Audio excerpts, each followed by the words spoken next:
this is the second session of our client. Si Ma'am ay nanggaling pa ng Talim Island. So, this is yung ginawa ng Rizal. You can just imagine kung gano'ng kalayo ang pinanggagalingan ni Ma'am at bumalik talaga siya sa atin para magpagamot ulit ng melasma niya. So, since second session na ito, it means it has been 3 to 4 weeks mula nung una kaming nagkita. May mga inilagay ng produkto si Ma'am, naging isang product lahat yon.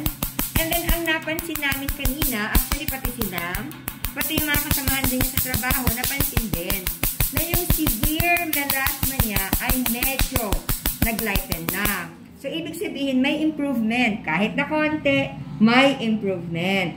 So, maganda. Ang ginagawa ni Ma'am, ang ginagawa namin dalawa, lahat ko ang sinasabi, ang paggagamot ng melasma ay hindi lamang nakasalalay sa pagpunta dito sa clinic namin. Ito ay nakasalalay sa mismong kliyente, mismong kay Ma'am, kung paano niya aalagaan ang kanyang kutis at kung paano niya susundin lahat ng mga advices na ibinigay sa kanya.